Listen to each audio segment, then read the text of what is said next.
ஐயா வணக்கம். குருவே சரணம். ஐயா இப்போ கொஞ்ச நேரம் முன்னாடி நம்ம கமிட்டி குழு குரூப்லேருந்து ஒரு அம்மா வாய்ஸ் மெசேஜ் போட்டிருந்தாங்க.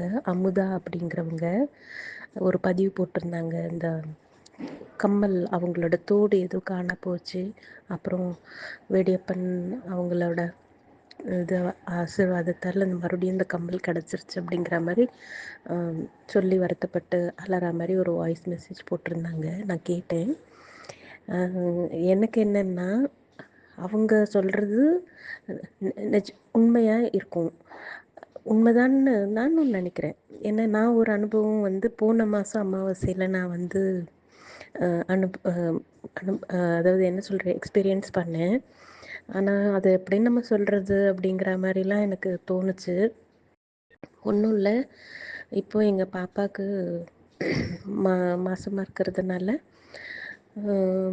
நான் என்னோடய கோரிக்கையை வச்சுருக்கேன். அதாவது நாங்கள் முனீஸ்வரன் இதெல்லாம் கும்பிடுவோம், குலதெய்வமும் நம்ம சாமி கும்பிடுறது. என்னாச்சுன்னா, போன அமாவாசைக்கு அதுக்கு ஒரு வாரம் முன்னாடியே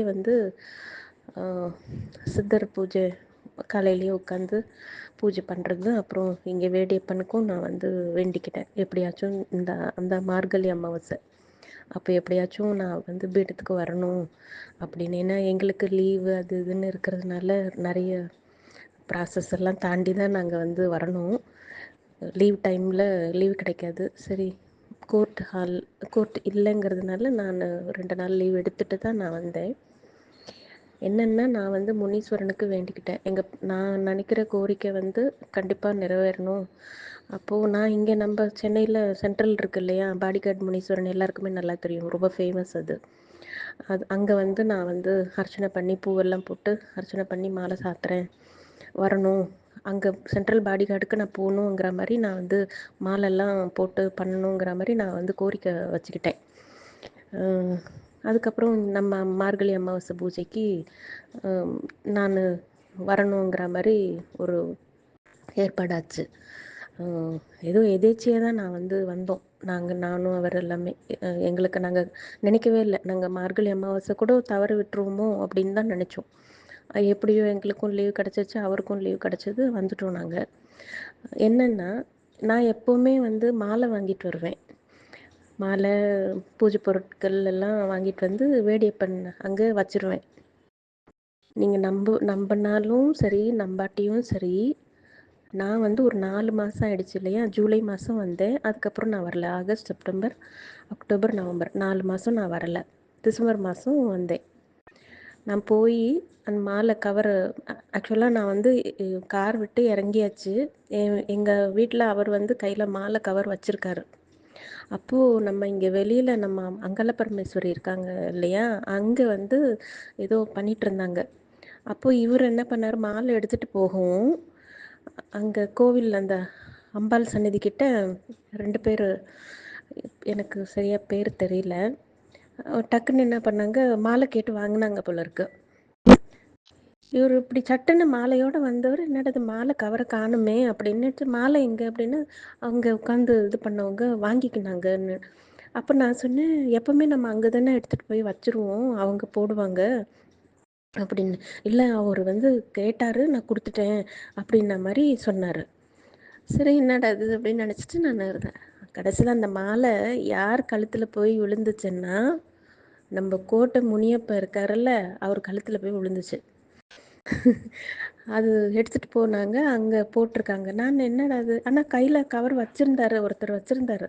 சரி, ஒரு கையில் வச்சுருக்காரு, சரி உள்ளே தான் கொண்டு போகிறார் போல இருக்குது அப்படின்னு நினச்சேன். கடைசியில் பார்த்தா அவர் எடுத்துகிட்டு போய் நம்ம முனியப்ப சுவாமிக்கு அந்த மாலையை சாத்தியிருக்காரு. அப்புறம் சரின்னுட்டு நான் உள்ளே போயிட்டு எல்லாம் சுற்றிட்டு மறுபடியும் நம்ம பீடத்துக்கு உள்ளே வேடியப்பன் சன்னதிக்கு வந்தால், எனக்கு ஒரு வைப்ரேஷன் பாருங்கள், அப்படி ஒரு வைப்ரேஷன். எனக்கு அப்படி கண்ணு கலங்குற மாதிரி ஆயிடுச்சு. நின்ன மாத்திரத்துலேயே நின்று அவரை பார்க்குறேன். அதாவது நான் சென்ட்ரல் பாடிகார்ட் முனீஸ்வரனுக்கு நான் மாலை போட்டு பண்ணணும்னு நான் நினச்சிட்டு இருந்தது, இவர் இங்கே மாலையை வாங்கிட்டாரு. அப்புறமா சரி, ஆனால் இங்கே நான் நின்னப்போ எனக்கு ஒரு நல்ல வைப்ரேஷன் கிடச்சிது. உடம்பு அப்படி விருன்னு ஏறுற மாதிரி. எனக்கு பயமாயிடுச்சு நிஜமாவே. எனக்கு ஏதாச்சும் சாமி மாதிரி வந்துருமோன்னு கூட அந்த மாதிரி ஒரு வைப்ரேஷன் எனக்கு வந்து ஆச்சு. சரி, நான் சாமியெல்லாம் சுற்றிட்டு அதை உள்ள அங்கே வெளியில் எல்லாமே நான் சுற்றிட்டு வந்துட்டேன். வந்துட்டு பார்த்தா ஒரு தம்பி, இந்த இவங்க முத்துலக்ஷ்மி அவங்களோட பையன்னு நினைக்கிறேன். அவங்க என்ன பண்ணாங்க, மறுபடியும் அந்த முனியப்பன் கிட்ட இருந்த அந்த மாலையை, நான் நான் வாங்கிட்டு வந்த மாலை தான், அதை என்ன பண்ணாரு, அது கையில் எடுத்துக்கிட்டு மறுபடியும் உள்ளே வந்தார். என்னடா அது, இப்போ சாமிக்கு போட்ட மாலை மறுபடியும் உள்ளே கொண்டு போய் ஒரு இந்த மாலையும் ஒரு வேளை போடுறாங்களோ என்னமோ. ஆனால் அவர் வந்து எங்கேயுமே போடலை, மறுபடியும் இந்த கையிலேயே வச்சு சுற்றிட்டு மறுபடியும் கொண்டு வந்து அந்த முனியப்பனுக்கே போட்டுட்டாரு. நான் எல்லாத்தையும் கவனிச்சிட்டு தான் இருந்தேன். எனக்கா ஒரே ஆச்சரியம்.